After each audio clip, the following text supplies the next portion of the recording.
Exodus 27. When we left off, God was teaching us how to make a treasure chest for His commandments. Now, we're on page 2 of the instructions. Build an altar of acacia wood, 3 cubits high. It is to be square, 5 cubits long, and 5 cubits wide. Make a horn at each of the 4 corners so that the horns and the altar are of one piece, and overlay the altar with bronze. Make all its utensils of bronze, its pots to remove the ashes, and its shovels, sprinkling bowls, meat forks, and fire pans. Make a grating for it, a bronze network, and make a bronze ring at each of the 4 corners of the network.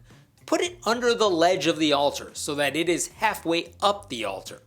Make poles of acacia wood for the altar and overlay them with bronze. The poles are to be inserted into the rings, so they will be on 2 sides of the altar when it is carried. Make the altar hollow, out of boards.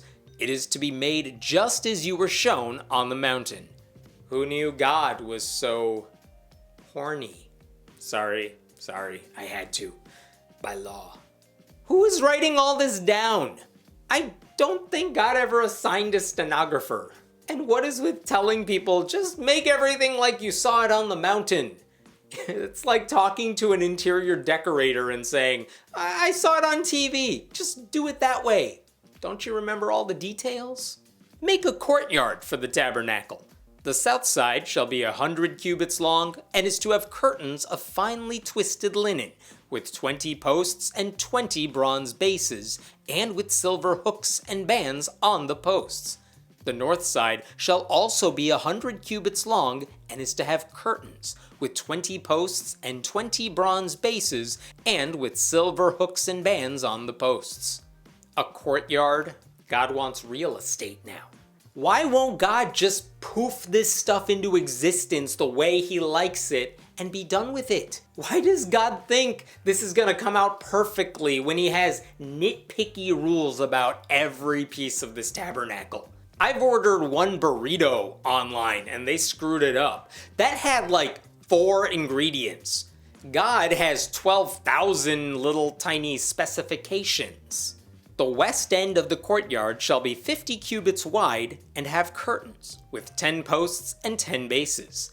On the east end, toward the sunrise, the courtyard shall also be 50 cubits wide.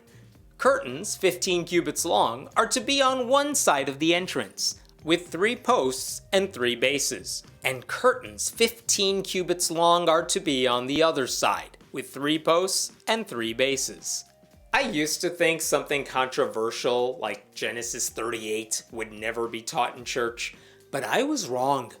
Good luck finding a sermon that explains Exodus 27. You thought church was boring already? Just you wait.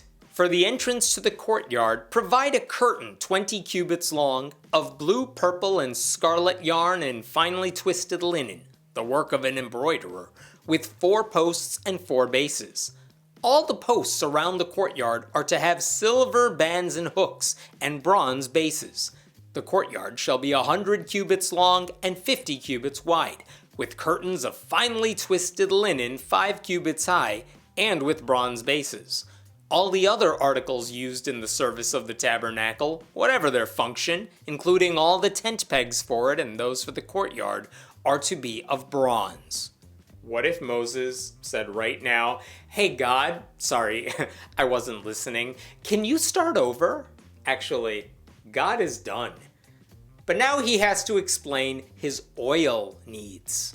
Command the Israelites to bring you clear oil of pressed olives for the light, so that the lamps may be kept burning. In the tent of meeting, outside the curtain that shields the ark of the covenant law, Aaron and his sons are to keep the lamps burning before the Lord from evening till morning. This is to be a lasting ordinance among the Israelites for the generations to come. Keep the lights on, says the God whose first act in the Bible was to say, let there be light. Do it yourself, God! Look at how he wants oil from pressed olives. In context, that's like the biblical version of the finest oil.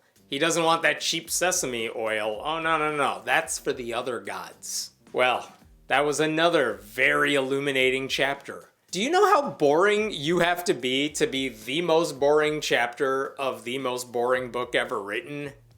But God always finds a way.